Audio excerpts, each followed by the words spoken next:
ते करतात, पण त्याचा उपयोग काय आहे?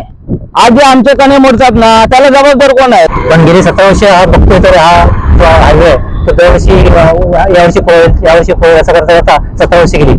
मुंबई गोवा महामार्ग खड्डेमय. इंदापूर माणगाव बायपासच्या भूमिपूजनाकडे नागरिकांची आशावादी नजर. पहिले खड्डे बुजवा, नंतर नवीन कामे सुरू करा, प्रवाशांची मागणी. मुंबई गोवा महामार्गावरील खड्डेमय प्रवासामुळे प्रवासी अक्षरशः हैराण झाले आहेत. दररोजच्या या जीवघेण्या प्रवासामुळे प्रवाशांचे कंबरडे मोडण्याची वेळ आली आहे. अशा परिस्थितीत आज इंदापूर व माणगाव बायपासच्या कामाचा भूमिपूजन सोहळा पार पडला. 17 वर्ष रखडलेल्या मुंबई गोवा महामार्गाचे काम अजूनही अपूर्णच आहे. विशेषतः लोणेरे, कोलाड, मुगवली फाटा, नागोटणे असे ठिकठिकाणी खड्ड्यांचे साम्राज्य निर्माण झाले आहे. या खड्ड्यांमधून वाहन चालवताना प्रवाशांचा जीव अक्षरशः धोक्यात येतो, अशी खंत नागरिकांनी व्यक्त केली आहे. आमच्या कंबरड्या खड्ड्यांमुळे मोडल्या, आधी महामार्गावर लक्ष द्या, मग नवीन कामे करा, अशी संतप्त प्रतिक्रिया प्रवाशांकडून व्यक्त होत आहे. यामुळे बायपासच्या भूमिपूजन सोहळ्याचा उत्साह जरी दिसला असला तरी प्रवाशांच्या नाराजीने हा कार्यक्रम चर्चेचा विषय ठरला आहे. पाहुयात प्रवाशांच्या काही बोलक्या प्रतिक्रिया.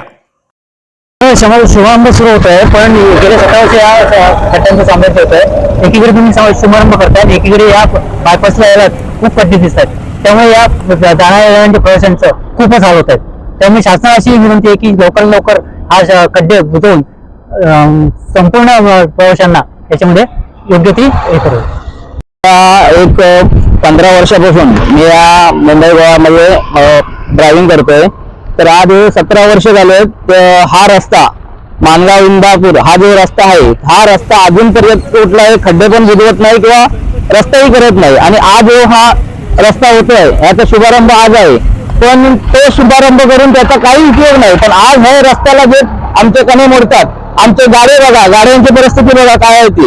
अशा परिस्थितीत आज आम्ही इथे चालतोय.